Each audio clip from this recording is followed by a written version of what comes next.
जहां पर बड़ा बयान दे रहे हैं इजराइल के वित्त मंत्री स्मोट्रिच, जो कह रहे हैं कि युद्ध विराम तोड़ने पर जो गंभीर गलती यहां पर हिजबुल्लाह की तरफ से की गई है उसका पूरी ताकत के साथ जवाब दिया जाएगा। वित्त मंत्री स्मोट्रिच कह रहे हैं कि गलती भारी यहां पर की गई है हिजबुल्लाह की तरफ से, अब बड़ा पलटवार यहां पर होगा और भुगतना होगा अंजाम।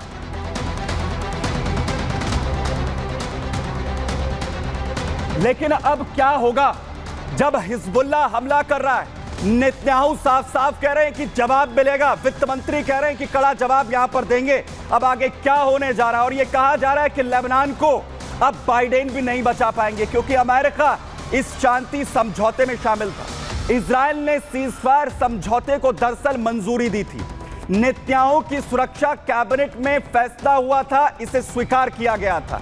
समझौते में 60 दिनों के युद्ध विराम की बात कही गई थी। अमेरिका और फ्रांस की मदद से यह सीजफायर हुआ था। शांति समझौते के बाद नेतन्याहू की तरफ से बयान दिया गया था 60 दिन तक लेबनान पर इजराइल कोई हमला नहीं करेगा, लेकिन हिजबुल्लाह ने अगर उकसाया तो करारा जवाब दिया जाएगा, बड़ा पलटवार होगा। अब हिजबुल्लाह ने माउंट डो में गोलीबारी की है, हमला किया है, तो इजराइल ने भी लेबनान में फिर से बमबारी शुरू कर दी है, जहां पर बड़े हमले किए गए हैं टाउन हैरिस के अंदर, और जिसके बाद अब लेबनान को फिर से जो दहलाने की शुरुआत है वो यहां पर कर दी गई। और वहीं दूसरी तरफ देखिए लेबनान के अंदर युद्ध मैदान में जो चीफ ऑफ स्टाफ है जो आर्मी के, वो इस वक्त पहुंच चुके हैं। लेबनान के युद्ध में इस वक्त खुद हलेवी मैदान में मौजूद हैं। हर्जी हलेवी जो सैनिकों के साथ बात कर रहे हैं और आगे की स्ट्रैटेजी अब यहां पर तैयार की जा रही है। तो लेबनान के युद्ध के लिए पूरी तैयारी चल रही है। तो मैं आपको हमास मोर्चे पर बड़ी अपडेट दे दूं, जहां पर नए राष्ट्रपति अमेरिका के जो होने जा रहे हैं ट्रंप, उन्होंने चेतावनी जारी कर दी है। बंधकों को लेकर चेतावनी हमास को जारी यहां पर की गई है। 20 जनवरी से पहले बंधकों को रिहा करने की बात ट्रंप ने कही है।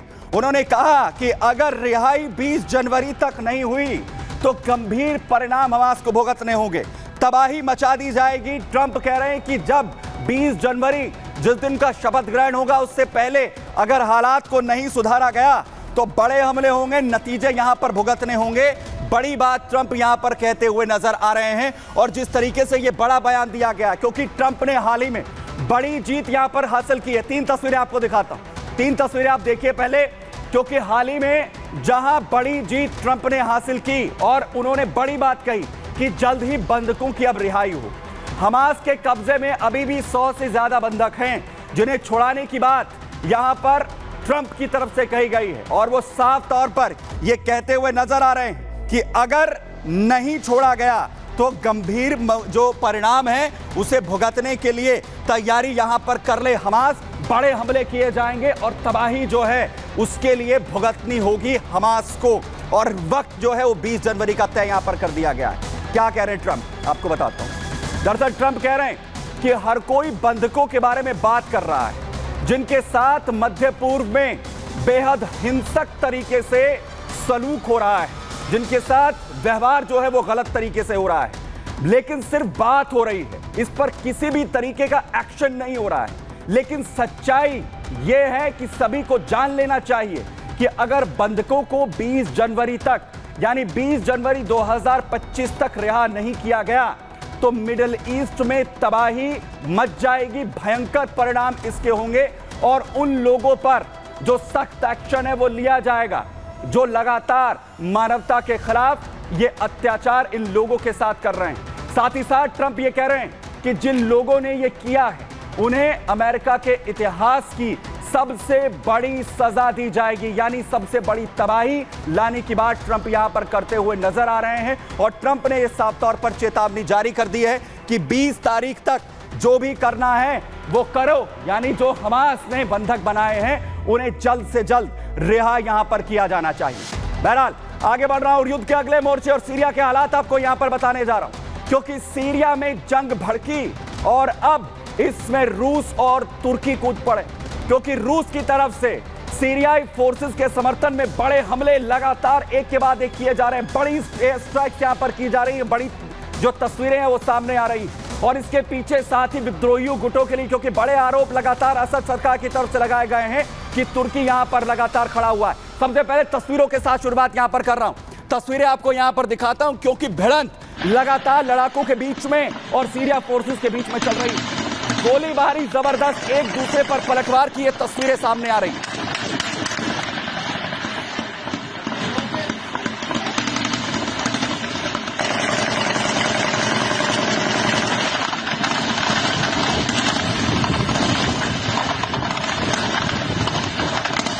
लगातार विद्रोही गुट आगे इस वक्त बढ़ रहे हैं। उन्हें टक्कर देने की कोशिश सीरिया फोर्स की तरफ से की जा रही है, लेकिन सीरिया फोर्स असद रिजीम की फोर्सेस लगातार पिछड़ रही है।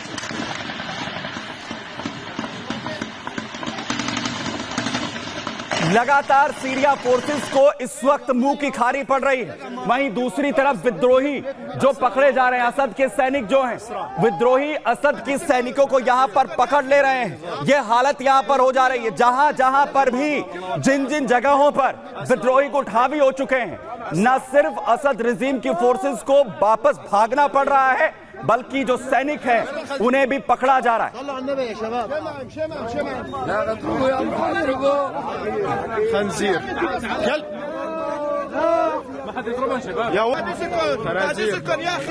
असद के सैनिक मुश्किलों में है, विद्रोहियों के सामने घुटना टेकते हुए नजर आ रहे हैं। वहीं दूसरी तरफ आप देख लीजिए, जो लड़ाके हैं वो कुर्दिश इलाकों तक पहुंच रहे हैं, जो एसडीएफ के इलाके हैं वहां तक, और महिलाओं तक को बंधक बनाया जा रहा है। और ये कुछ ऐसा ही है जैसा 7 अक्टूबर को हुआ था इजराइल के साथ।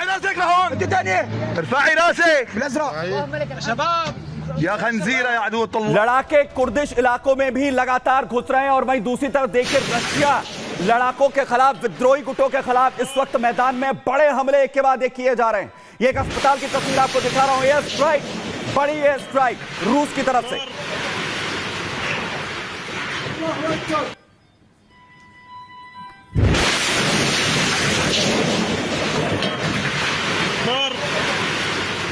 ये बड़ी एयर स्ट्राइक की गई है क्योंकि रूस लगातार मैदान में इस वक्त जो है वो लगा हुआ है और बड़े हमले यहां पर किए जा रहे हैं। और बड़ी अपडेट आपको बताऊं युद्ध क्षेत्र से, जहां पर इराक की स्पेशल फोर्स सीरिया पहुंच चुकी है। इराक की स्पेशल फोर्स जहां सीरिया में पहुंची है 30,000 सैनिकों के साथ, 30,000 सैनिकों की बटालियन जो स्पेशल फोर्स की लेकर सीरिया की यहां पर पहुंची है और बड़े हमले विद्रोहियों के खिलाफ करने की तैयारी है। फुल फ्रेम जरा तस्वीर दिखाइए। ये पूरी फोर्स 30,000 सैनिकों की जो इस वक्त सीरिया में डट चुकी है, विद्रोहियों के खिलाफ असद सरकार की ओर से लड़ने की पूरी तैयारी यहां पर की गई है। जंग के मैदान में असद सरकार के समर्थन में लगातार जहां इस वक्त इराक खड़ा हुआ है, यानी लगातार जो कोशिश है वो इराक की ये कि कैसे भी जो विद्रोही हैं उन्हें यहां पर पीछे खदेड़ दिया जाए।